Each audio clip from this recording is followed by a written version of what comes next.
Magic button. Hey, we're live. Who knew? Hey, welcome to Sermon from the German. But before we start the show, let's do this. This is 2OF Entertainment.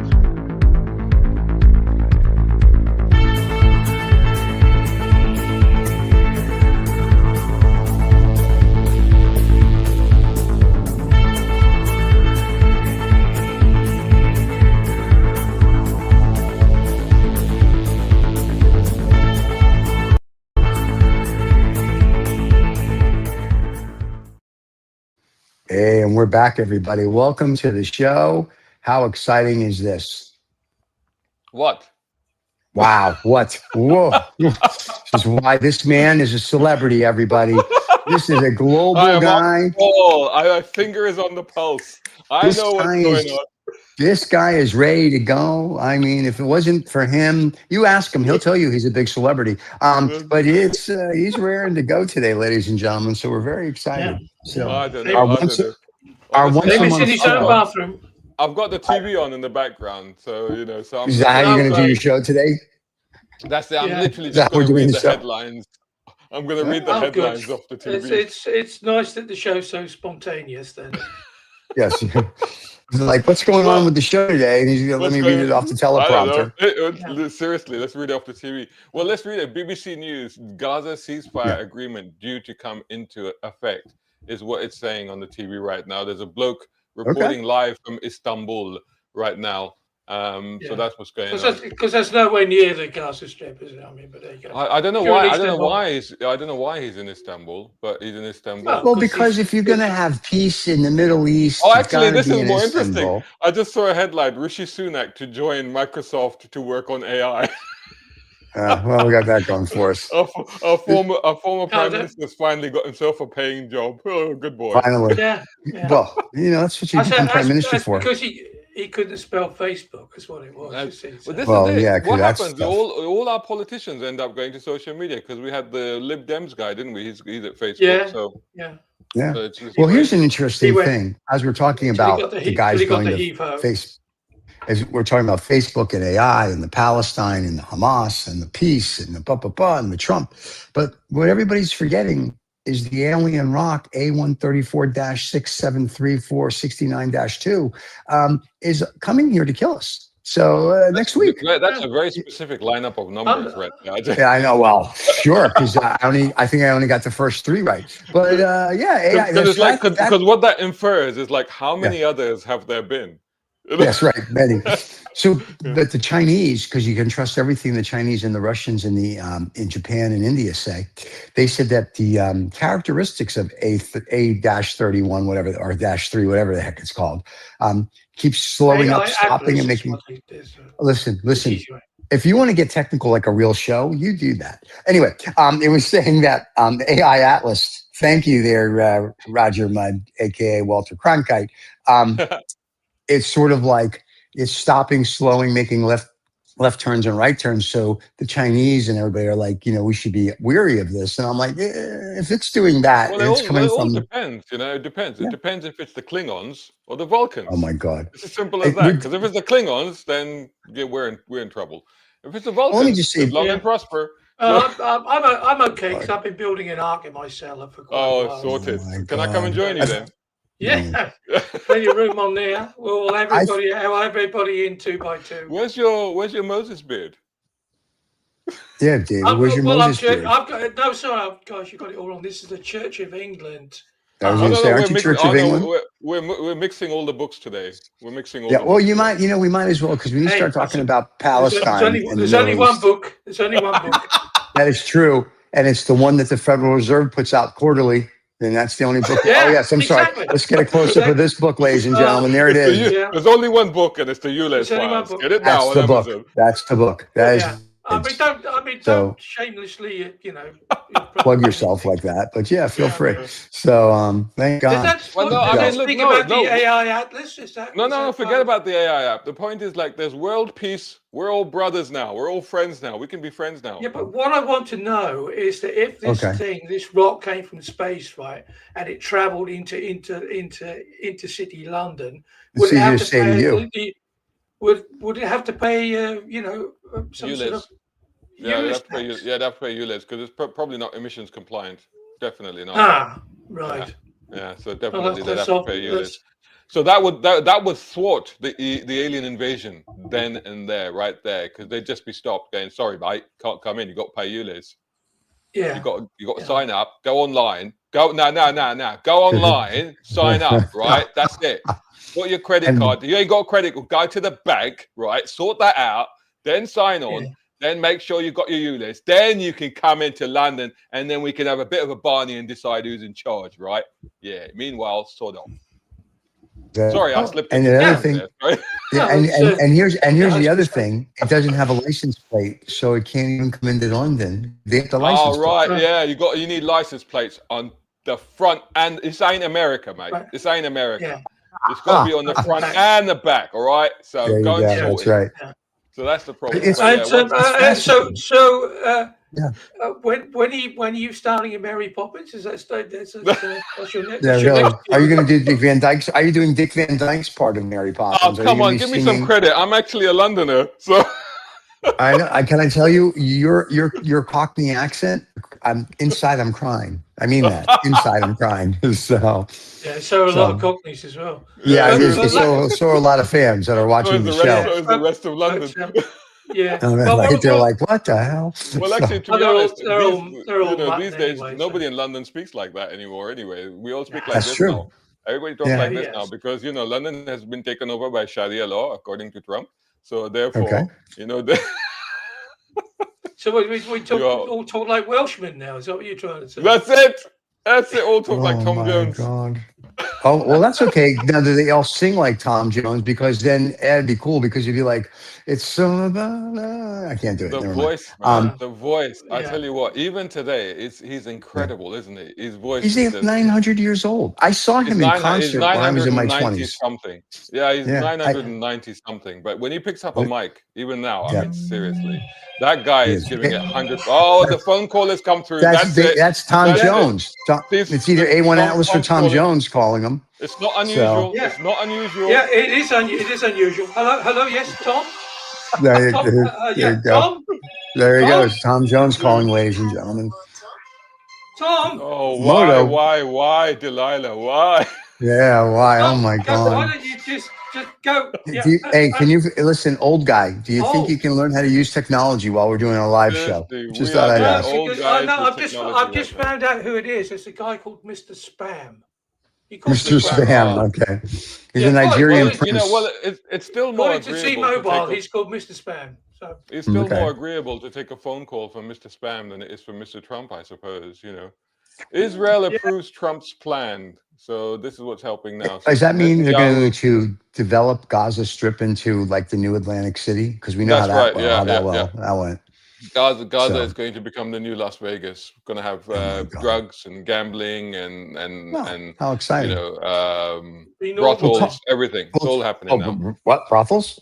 I'm on my way. You're there. So, you for that with some cigars and scotch. I'm on a plane in an hour. Hold me back. That's right. Someone hold me back. I'm getting on the plane. But you know what's interesting? I was reading because I do read. I was very excited about that. That's cool. That I know. Well, who knew? I just don't look at the pictures. That Saudi Arabia, which is right around that little area of conflict, is decided to relax property rules so they can start competing with the UAE about bringing foreign investment in. And I was like, you're going to have to do a little more than relax property rules because, when you go into Dubai or Abu Dhabi, it's like almost going into like Las Vegas for adults. And Saudi Arabia is still a little, I don't want to be, kind of that like, I don't know, 15 BC kind of law. Saudi Arabia is trying really hard to be like the new UAE, but I don't think it can ever quite go that distance because there's still an element of, a quite strict proportion of their society that just won't allow that sort of thing. So I think that's why they're creating that northern sort of exclusion sin zone, aren't they? This is the sin zone part of Saudi Arabia that they're making. The Neom city or whatever it is, So they're having a problem with that. They're having $500 million later, and they still can't get themselves off the ground. That wall is getting shorter and shorter, isn't it? That wall that they were going to build through the desert. The whole thing.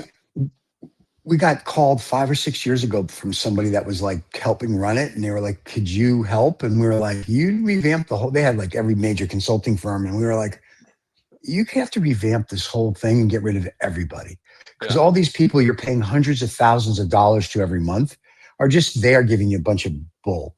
They're like, "Oh, do that." No, it's like you just need someone to come in and go, "Do this, do that, and be done." And that's it. And what happens is we read through these reports and they all contradicted each other. I'm like, no wonder you can't build anything. I'm like, you just need like 5, 6 people that have a clue, come in, run it, and be done. Like even the head now, they replaced the Westerner with a Saudi, back to a Westerner. I think there's a Saudi running it again. Yeah. It's just so full of bureaucracy that nothing's getting done. I'm like, it's not that hard. You just come in and just go A through Z, boom, boom, boom, and you can build it in 5 years, if you will. I mean, you have the money. This is it. And I think this is where the UAE is quite successful because, you know, when they decide, I mean, literally they go build it and it just gets built. Yeah. It just happens, you know. I mean, literally the Burj Khalifa, you know, I got there in 2006. It was still a building site. You know, and then and you drive by there and you would just see it getting taller and taller and taller, and you just see the whole area just getting changed.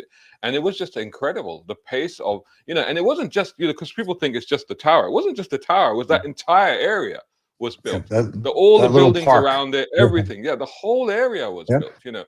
And it was just absolute, the whole mall, you know, it was just incredible. Oh, that mall is crazy. Yeah, the mall is crazy. Have you the best part about that mall? Because we stay at the Palace downtown, so you know you can walk to the mall. Because God forbid, we used to stay at the Ritz on the Water. Take 7 hours to get there. Because as great as Dubai is, they forgot to build like I don't know super highways. Because now it's like too many people, too many cars. But the greatest thing about that mall is to watch the people get out of their Rolls Royce or whatever luxury car and have the golf cart, at least whether it looks like a Porsche or blah, blah, blah, blah, drive them to the store, because God forbid you should walk, and shop, load their golf cart up with their packages, drive them back to the car so their feet never touch the ground.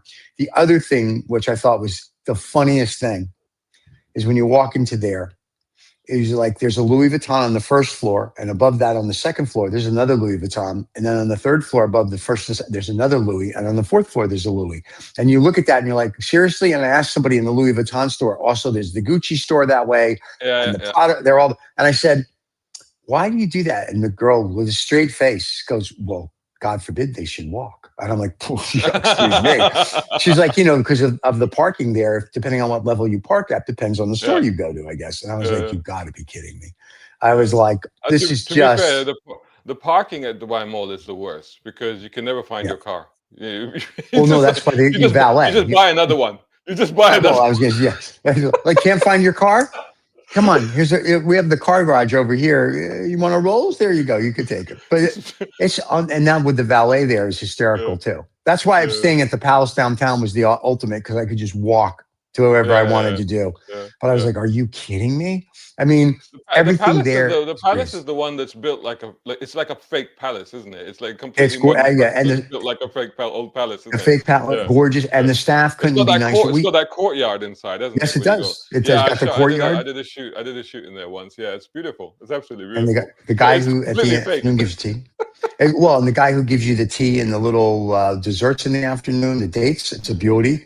And then you just walk underground, across the bridge, and you're right at the Burj Khalifa, and you're at the whatever. And we did the Burj Khalifa. We did the VIP where you go to the top of the top. Yeah. You know, 167 floors up. Yeah. You touch the moon, and you see the curvature of the earth, and you're just standing there looking over the edge, and you see vast of nothing, if you will. And then on the other side, you see everything. But we were there when they were designed then for people who have dementia. If you yes, they did. If you have tea and date, so you have to know what date it is. Is that why they have that service down there? Yes, that's true, David. That's true. Yes, we just agree with him because we took him out of the home. Just nod. Yes, you know. Yeah. But the question is, can you see Gaza from the top of there? That's the question, isn't it? Right. And you're making peace now, so you probably will be able to when they build another Trump Tower, of course. I was just going to say they're going to build a big Trump Tower over there, and you'll be able to see Gaza. Gold Trump Tower. There you go. Oh my God. That is crazy. So anyway, so the point is that supposedly we actually have a ceasefire.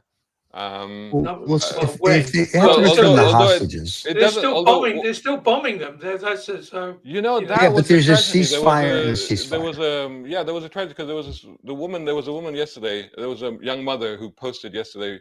She was like so happy. She was so excited that there's peace and this and that, and the bombing has stopped. And then she posted a little bit later on. It's like, no, they're still bombing. It's like, what's going on? What's happened? They are still bombing. Right. As far as I understood it this morning, is that they're still waiting for the Israeli government to define where the yellow line is. But I thought they signed off on it last night. Well, they signed off on it, but it hasn't been defined. Where the yellow there will be a yellow line, but there's nobody knows exactly where that yellow line is. And then when that's defined, they will pull the troops back, and then they'll feel safe to have a complete ceasefire for about 2.5 minutes, and then off we go again. So but what's really funny? If you read ancient history, before David, probably the time David was born. But if you go back 10,000 years, let's say, the Palestinians. I was still building the ark then. So. I know, I heard. Moses called the other day. He needs his hammer back. But if you read the history of that region, back in the day, the Palestinians, if you will, the Muslims, the Jews, the Catholics, Christians, all the fake religions other than the Jews and the Muslims. All those make-believe things you stole from these two other religions, they all got along. It's not until the church came along that all of a sudden they were like, you should all kill each other. It's kind of like nobody cared back then. It was like they all did their thing. They all did this. They all did that. And all of a sudden, the Church of England people, the guy with the funny hat, the shoes, the guy, very flamboyant guy, comes out and goes, "Hi, I'm the Pope." And then they decide to kill each other. That's why we got rid of him, because he was just a troublemaker. Yeah, well, apparently, because your Church of England's doing great with the Crusades and stuff. How's that going? No. We were sort of, I think the Brits did their contribution, but whether or not they were, I think that's pre-Reformation anyway. Are you talking about Churchill drawing the lines in the Middle East on a napkin because he was smoking cigars and drinking scotch? It's like, I don't know. Oh, yeah. Yeah, well, that's it's interesting that you bring that up, because this is what I worry about now. Because now that they talk about the whole, but we'll bring in somebody to govern the place. Oh, well, you know what? Tony Blair's not doing anything. Let's get him over. Let's get him to do. And Trump's going to be the chairman. Yeah, but this is the thing. It's like you're just seeing like Balfour Part 2. Do you know what I mean? It's like, let's just get all the Western powers in and let them decide what to do with these natives, And it's like, no, let the natives decide what to do with the natives. You know what I mean? It's like, are we going through this whole process again? Are we going to make the same mistakes that history keeps teaching us not to do over and over again? I think the issue is, of course, is that Hamas is not going to go anywhere. Yeah. It may change its name. It may give away, a whole load of old weaponry, but they ain't going anywhere fast. And then the thing that's left over then are all these tribes. There are lots of clans already in that area, and they're going to end up fighting each other again. And Israel's just going to be sitting there watching it all happen. My question is that in the great words of Danny DeVito, money talks and bullshit walks. And there's a lot of money in the region, as we've just talked about what Dubai can do in a day and what Saudi Arabia is planning to do. And now what I still don't understand is that, instead of the Western powers coming, instead of a Tony Blair or whatever coming in and going, why don't they just get a cooperation between the Gulf states and say, right, well, you take over. And because you have so much money, you can just buy Hamas and just tell them, oi, stop it. We're taking over. They're basically finished with Hamas. So that's just it. But, Qatar did that, though. Qatar did that, right? Because Qatar is the only country that's really. Qatar has literally put itself on the line this time. To be fair to them, to be fair to them. They did. On the line. And Israel's like, you want to harbor some Hamas people? No problem. We're just going to bomb Doha. That was. Do you think that was the red line? Do you think that's what spurred Trump into action? Yes. Oh, I think at that point, they all got on their little bat phones and was like, hey, it's okay when you bomb. Palestine. It's okay to bomb Gaza. It's okay to do this. But Lebanon, now you're coming into Syria. Right. It's okay. Iran, right. You bomb all those places, but now you get into Doha, where people have money, where you get into, because Doha, and they gave me a nice plane. They gave me a nice little plane. Yeah, nice plane, right? And you get 30 seconds away from, UAE, because literally that's a 20-minute flight from Doha, and then one of those jets, it's 2 minutes. It's also the largest American military base in the world, isn't it? Right, but it's amazing how we didn't do anything. We just sat there and let them buy. So we had to get a phone call, and they're like, "Hey, listen, we're going to be bombing Doha on Thursday. Your pilots should all take a break." So, but apparently it was very last minute. Apparently they didn't tell. Yeah, I think Trump was probably having a McDonald's somewhere. So, but you know what's really funny? Even if we were notified, they're not going to tell you, because America has to look like you had we didn't know. Yeah. Oh my God, this is horrible. Yeah. Wink, wink. But it did have the desired effect where Qatar was like, "All right, you go bye now, go bye, and they left. So it had the effect that it needed to have. Now the question is, will there really be peace? The problem is that nobody remembers history. They only remember the last 25, 30 years, or 1947, when Israel was like, okay, we're going to just take over this piece of land. And because it's the land we had 10,000 years ago, you took from us, we're taking it back. So instead of them all figuring out, how do we live together? They just like, oh, I hate you. Oh, well, that's nice. I mean, nobody sits there and tries to figure out how you work together, and that's I think the bigger issue. But that's the two-state deal, isn't it? But half of the world says yay, and the other half says nay. Right. That's the issue. But it's not about the world. This is the thing. This is what we keep forgetting. It's about the people there. And like you say, that history shows that those people can live together. They have lived together. They have cooperated together. They've looked after each other. They've lived as communities. So why can't we go back to that? Of course, people keep interfering and messing things up. The other thing that happened after Qatar got hit by Israel, which not a lot of people have spoken about, but which I think was actually very, very significant, because those Gulf states have always gone, right, America is he's the gangster that we pay off. He's the protector, right? We pay him off, and he looks after us, and he didn't do his job. He didn't do his job because we got hit, and that was out of order.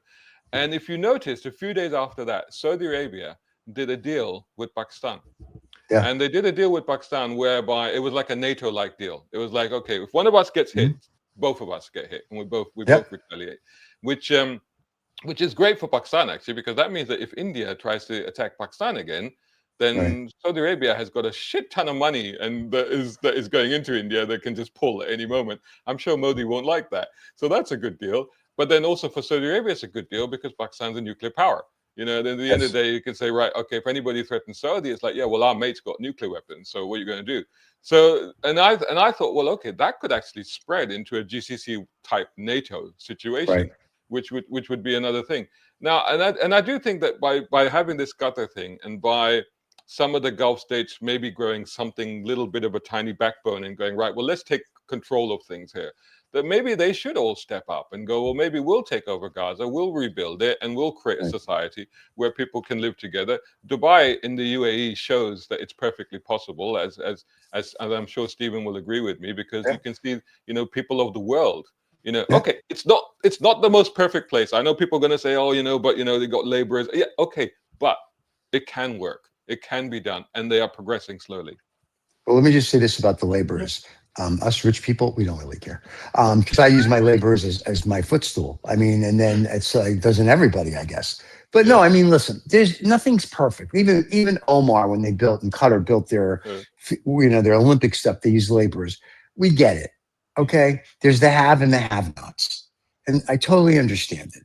The problem is that we've become a society and a globe that everybody looks like, oh, well, if you don't have, you're nothing. And so these guys that go over to other work, they're just trying to send home money to the family and whatever. Yeah. And so these governments that did their stuff, they just put them up in like shanty towns because they don't, I mean this I guess it's intended, they treat them subhuman, but they don't care. And what's interesting is for a few extra shekels, if they treat them like humans, right, they would get more out of it, and the PR would be greater. They don't want that because they don't want them to stay. But you know what? When they're done, you pin the mittens on their little jacket and you send them home.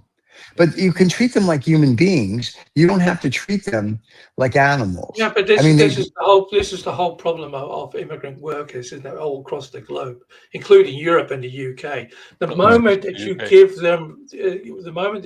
them any sense of welcome, any sense of it's okay to be here, it's okay for you to contribute, then you have a whole fleet of these sort of very liberal civil lawyers who say, "Oh, well, they're sort of pseudo citizens." So no, they're not pseudo citizens. So on behalf of my client, he's paying taxes, he's doing this, he's doing that, he's contributing to society. So on behalf of my client, he should have a passport for here or for there or for wherever, and that's what governments are absolutely afraid of. And and they just they want them, but they don't. It's a huge dilemma here. Everybody, same as in the UK, when everybody came. In the UK, it's a big problem, yeah. But here's the difference between the UK and the UAE and countries over there, especially when you talk about the labor force, because there is like a kind of, if you like, a hierarchy of immigration. So when you talk about the labor forces in those countries that are literally contracted and flown over to build stuff, there's an understanding here that you're coming over to do this, and then after that you will go back.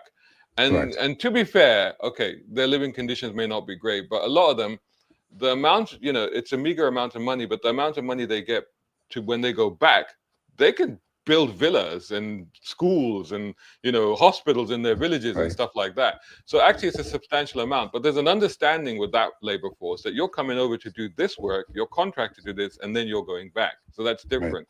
And I think that if you look at the UAE, where you have the expat, I know it's a hierarchy, there's like immigrants and expats, which is the same thing, but we call them expats. But the expat community is the community that's actually contributing to society, that's growing the economy, that's working, that's paying a form of tax. It's not tax in the UAE, but it's a form of tax, with the insurance and the visa costs and all the rest of it. And they're the ones that are contributing towards that, and they're the ones that are welcome to stay and welcome to contribute. Saudi Arabia, of course, has been on a different track where it's actually been getting rid of a lot of people that I know personally, families that have lived there for generations, and now it's become too expensive because they've deliberately priced them out and told them they have to go back. I know an uncle of mine is in severe depression because he is literally a Saudi. When I was a kid and we moved to Saudi Arabia, at the time he used to walk around in the Thawb and speak Arabic, and you couldn't tell the difference, and he's lived his entire life there. He was fun, he was lively, he was very energetic, he was a bit of an action man, sort of thing. And now I hear he's very ill, he's complete depression because he's been sent back to Pakistan, and he just doesn't understand what's happened to him, because he thought that was his world, that was his life. So that's where it gets cruel and bad, and that's where these things need to be addressed. But where you have the situation in the UK, again, it's very different. So a couple of days ago, I spent, I won't go into it, but I spent, for whatever reason, I spent a day in Northwick Park's hospital here in Harrow. And, you looked at the staff there, and the hospital is a typical rundown, old carbuncle of a place in the UK. But you look at the staff there, and the staff was probably about, I would say, 90% immigrant staff there.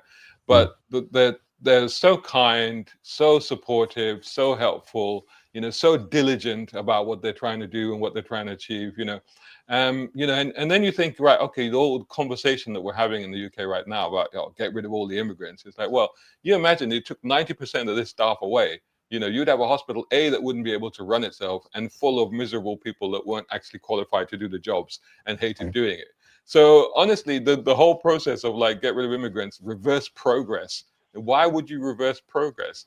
Which again goes back to the whole topic of conversation here is, we can all work. If there is going to be peace in Gaza, and if it is going to be lasting, then it is possible for people to work together to build, something that's better than what was there before. I agree. But you go back to the two-state issue again, because in order to do that, Palestinians have to feel that they are Palestinians and they're actually building towards their own future, and not just, just being transitional, because they're spread everywhere as well. There's a huge enclave of them in the south of the Lebanon, which Lebanese don't like either.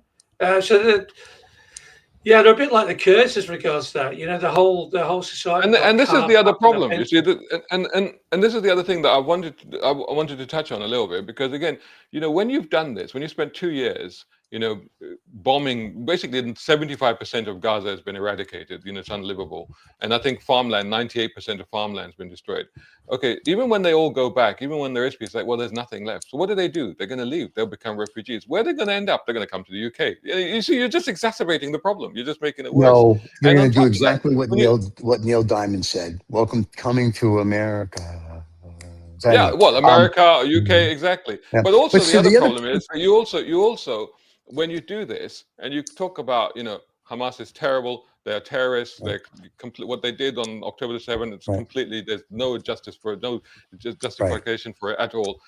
But what you're doing is you're creating more Hamas.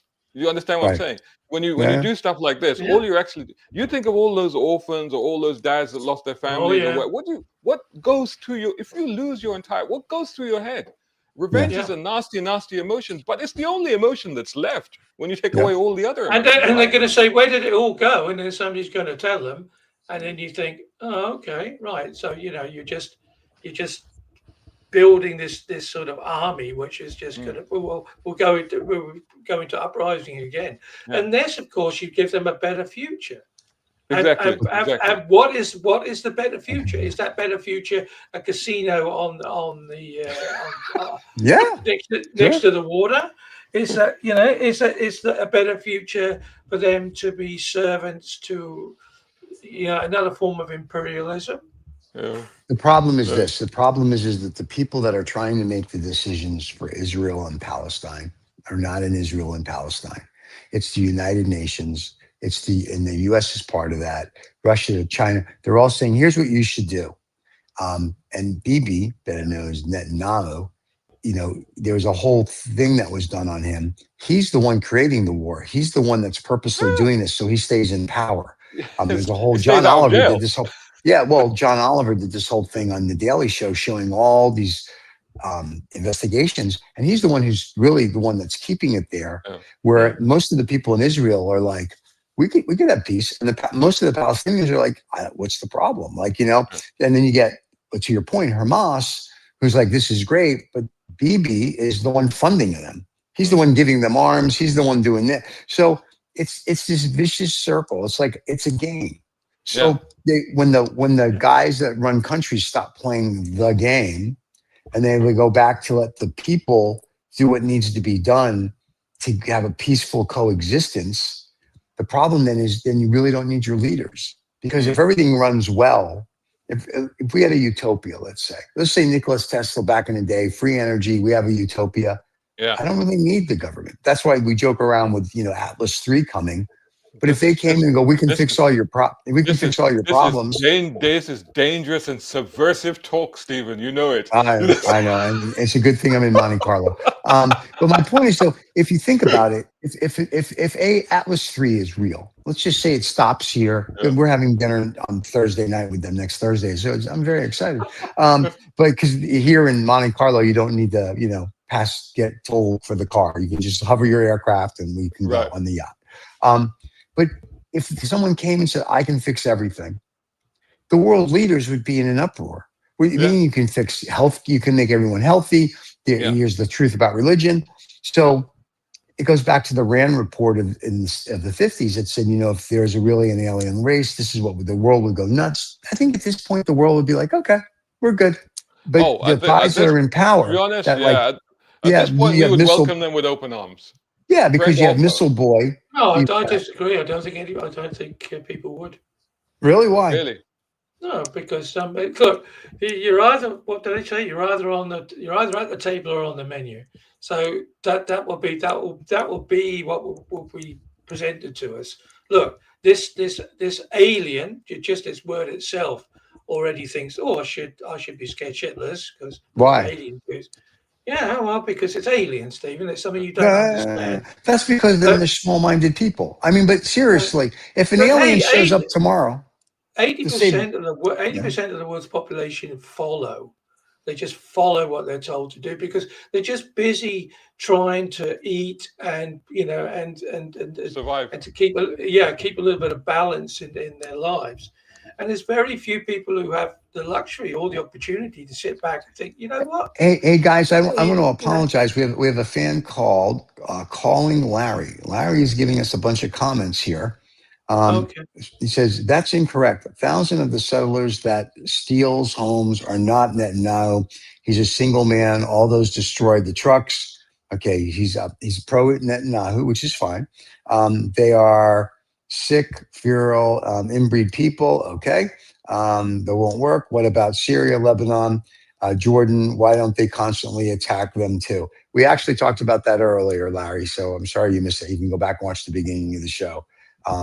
On that, but I think, But that illustrates something, doesn't it? It yeah, illustrates this inability to see the other yeah, as yourself, to the right, inability to see a reflection. When you look back, it's like all the great science fiction episodes are mhm, when the a single unit of single person or single entity of two warring factions end up on a rock together. And they find yeah, that actually they have to work together and they become friends because it's the only way they can survive. And then they yeah, realize actually we're not that different. You know, right, we've been told that we Yeah. are, but actually we're not that different. And Yeah, if you ultimately, I spend your think, life shouting about how good you are and it's all about me, then oh, you how lose bad the enemy is. That's yeah, then exactly. okay, It's not even. Yeah, you lose the ability to listen. Because I totally agree, Shadad. Yeah, if you were to actually stop and listen to other people's points yeah. of view, as opposed to just jumping into it with, oh, this is it because I've been told this. Yeah. No, you I have to step back from it and question it mhm, and well, this listen is to it. what I other mean, people say because their points of view are equally valid as it's yours. You valid, may but again, disagree with them. it has to be addressed because when you say that, so for example, some people, there were statements when people said, okay, we're bombing Palestine. Is it right? And people right, said, yeah, because they're all terrorists. And it's like, well, they're all terrorists, all of right, them. right. Yeah, All the they Well, men, are. women, and children in the and country are this terrorists. and to calling Larry's point, he says, what about Syria, Lebanon, Egypt, and Jordan? Why do they attack them too? Why do they constantly attack them too? Well, if Who you read the attacked them? comments, you can see his whole thing. But to his point, he's correct, right? So Israel, and listen, I think Israel tries to protect themselves. Do I agree with everything they do? Most likely not. But there is a point where it's like enough is enough. But if you attack Israel, then yes. Or if you're taking hostages, Jewish hostages, I get the point why they're doing what they're doing.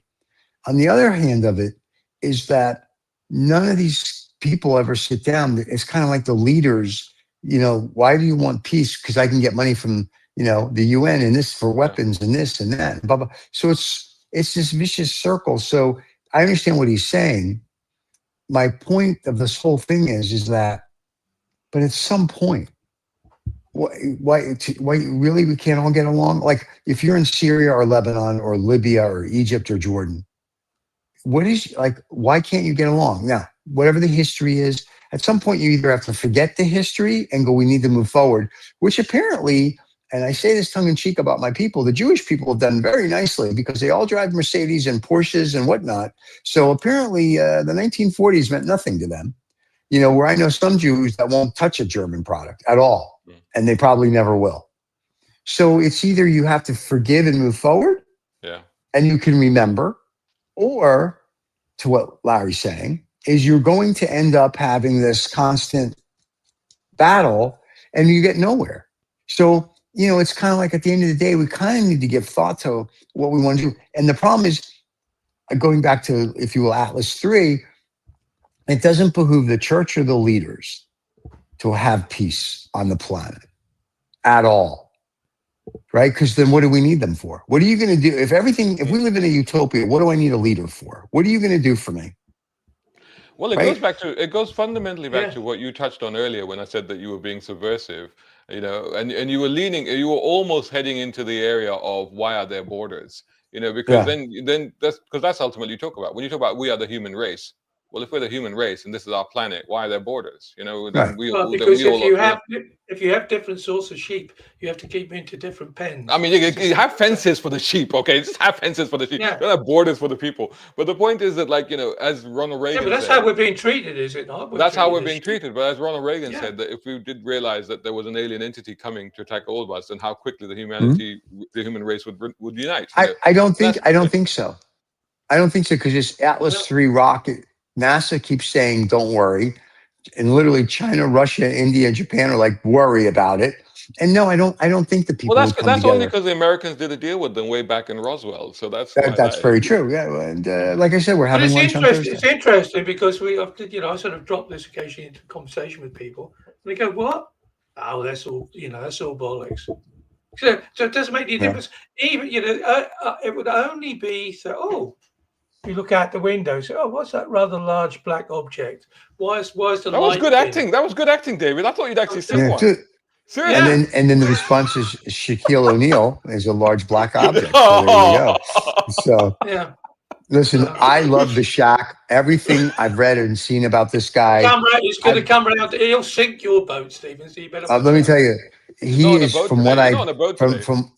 Yeah, of course we're on the yacht. It's a bigger yacht. I will tell you this: everything I've ever read, everything I've ever read about this guy and seen about him, he is the nicest guy with the wildest sense of humor. So he'll, of all people, would appreciate that joke. But he's somebody that it would just be. They say the same thing about God. Because I'm sorry, one more time. Is he the guy that has to have cars made for him because he's too big to fit in any? He's like 7'7" or something. Yeah, he's huge. So I think so. If I remember correctly, was he the guy that Corvette just had to build an extended Corvette for him? I want to say yes. Yeah, I'm gonna have to look that up. I want to say yes because I think there was somebody just had a Corvette was literally cut and extended just so that. This person it would sound like something he would have to do because he's enormous. So you could buy that. You could buy the cut Corvettes anywhere, any sort of backstreet car dealer. I was just going to say, there's a chop shop around the corner here in Monte Carlo.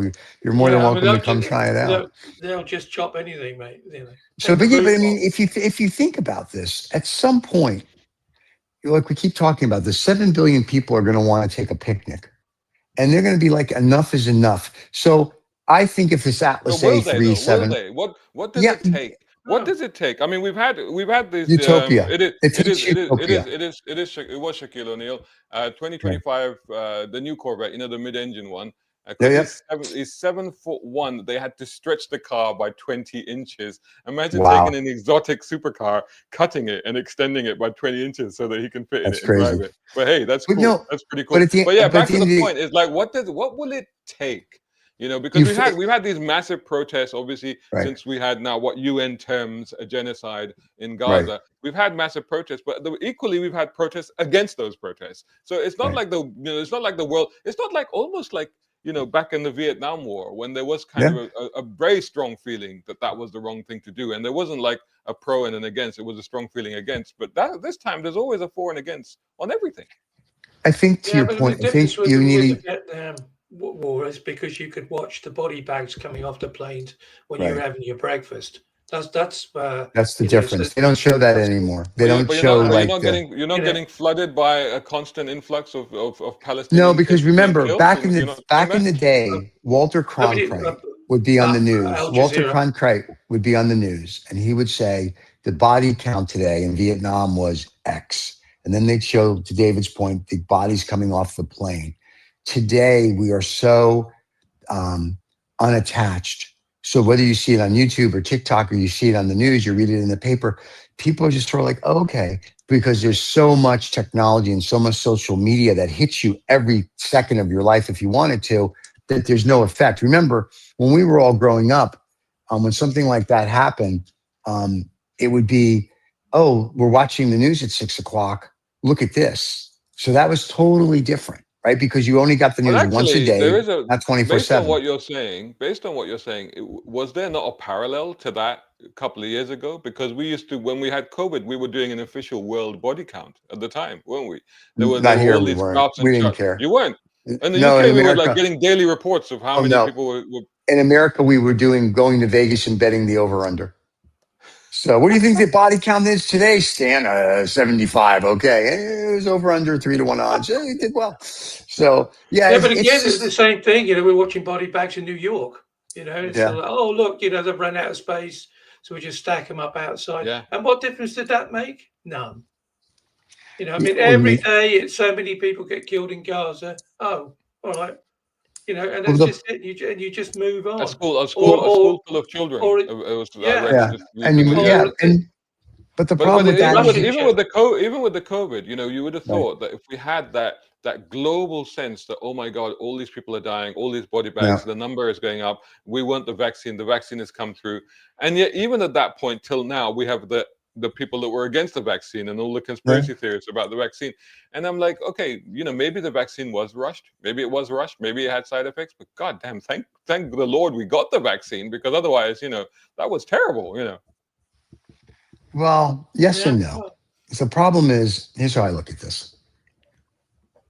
We are so desensitized because of this. Remember, 30, 40 years ago, you had your mobile phone, but it didn't really become your television, your media. It wasn't any of that, right? As a phone, you called, I get to talk to somebody. Yeah, Now, I think 40 years ago you're being optimistic, but I think I 30, was 20 maybe years ago. 25 Yeah. years, 30 years ago, maybe. But my point is, because of the phone, because of this mobile phone, and because of the iPads, and because of this, and because of that, you are so desensitized. You could literally wipe out a whole country, which people do.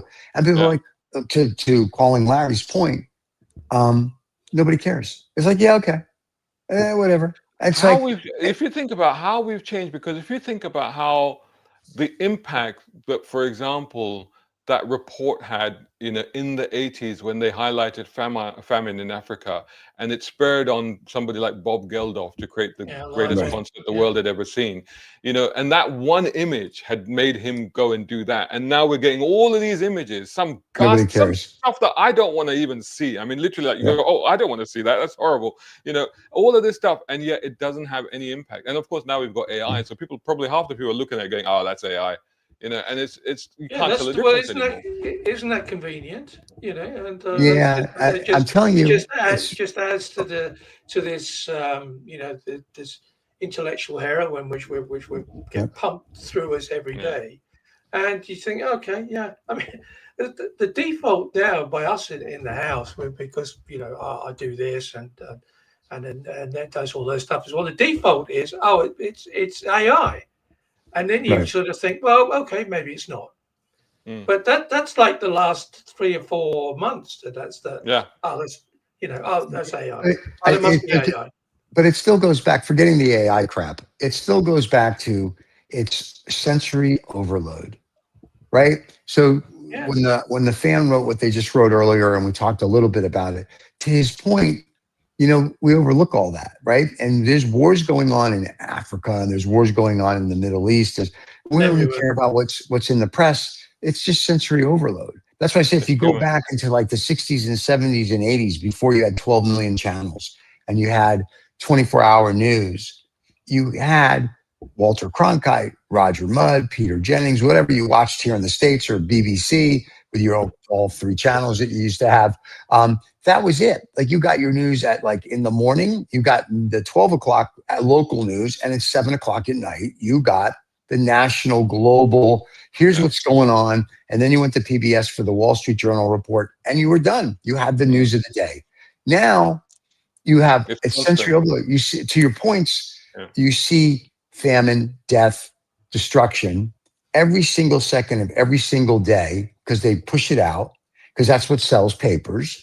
And people are to the point like, yeah, I don't care. To your point also, if A31672 shows up, I think people are going to care to a point, but I don't think people are going to care to, like, well, what are they here for? Like, what do you want? Yeah, like, exactly. if they're friendly, are we in danger of feeding our own negatives? Because even with the news, even something like BBC, you see, like, okay, they go, all right, ceasefire in Gaza, right. And immediately they go to an expert like, yeah, this is not going to work, because and it's like, you immediately, you've got, like, can we just live in the positive? No, we'll immediately go to the negative and go, no, it's not going to happen. It's not going to, and are we just driving too much of that negativity? Then is that the problem? It's like, have we become so numb to the realities of the suffering of humanity that we just like to feed on the negativity. No, I mean, what's important is the latest trend on TikTok.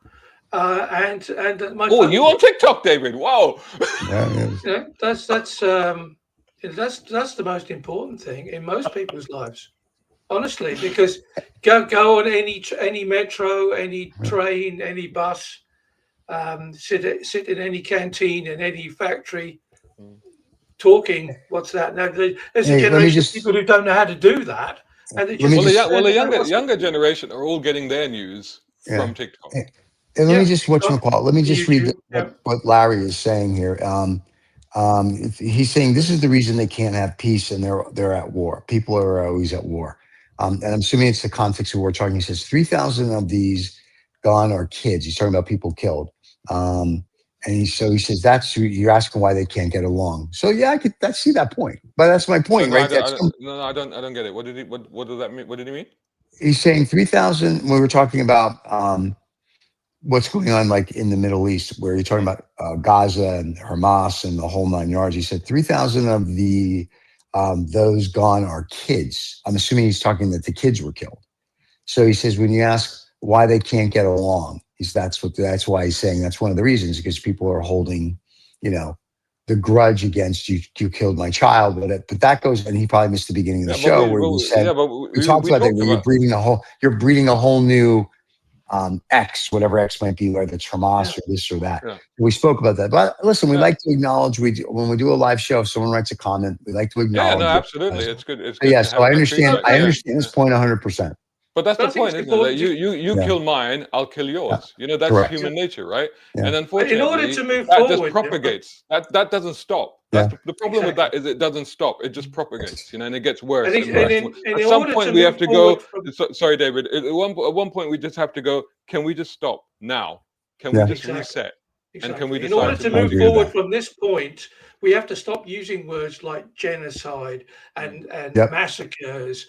And and this and that. You just have to say, look, well, let's not even put it into the narrative, and then talk about, okay, what can we do? How can we, let's look at the positive side of it, because looking back is the most dangerous, toxic thing you can do. It's mutually destructive. That's what it is, and it goes back to that episode of Star Trek with the beings that were lined down the middle, half black, half white. And they literally, when they got them back to their planet, they had destroyed each other simply because the black and the white was reversed on these two different tribes, and they couldn't see it. And the crew of the ship could see it. They were like, we don't get it. You're the same people. Why have you just mutually annihilated yourselves? And that's ultimately, if we do keep doing it, you kill mine, I kill yours, you kill mine, if we keep doing that, then we escalate to that, unless at some point we go, stop. Can we just stop? And can we just sit down and go, right, we're not doing this anymore. Let's build instead of destroying, In many respects, that's what Nelson Mandela tried to do, but I mean, South Africa is not, is not the poster boy of how we would like the world to be. But they certainly showed us that that if you, that it can be done. There is a starting. It's possible. Point. There's a starting point, and that's what we need. I think in the Middle East, we need a starting point.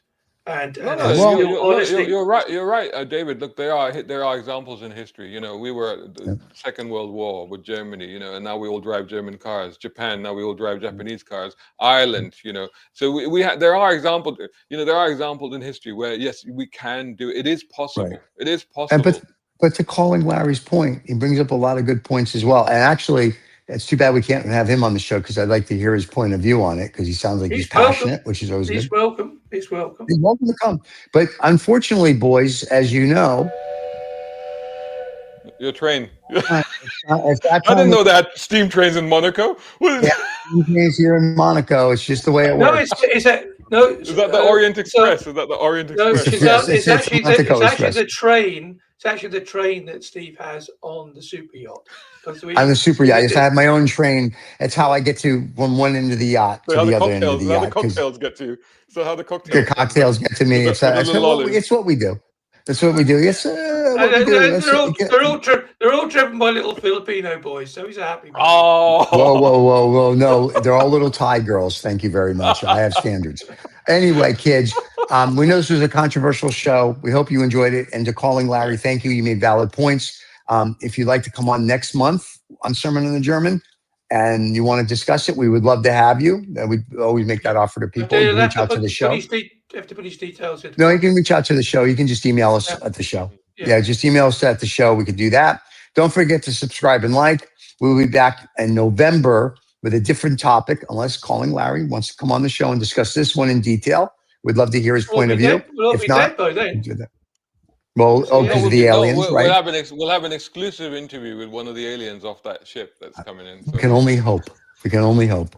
And for you guys that want to see more of us, I don't know why, check out the channel. Get us wherever. Yeah, I know that's the face I make too. Don't forget to subscribe and like. You can check out our podcasts under Two Old Farts Making Noises. There, Brown Car Guy right there. If you want to check out his content, if you're into cars, you can buy one of his 1,700 books that he's written. And I think I wrote a review for one, which is actually pretty good using crayons. And we have the music on our channel. We have our Instagrams. You're more than welcome to show up at. But if you have a discerning point of view and want to come on the show, we'd love to have you. And that's it, kids. We are gone until next month. Or I should say Brown Car Guy, as David and I will be back next week with No Snobs or Knobs, where we give you the dumbest news in the world. And that's it. Let's all hope we have peace, love, and happiness. And as a famous man once said, why can't we all get along? We'll see everybody next month. Cheers, everybody. Bye. Bye-bye.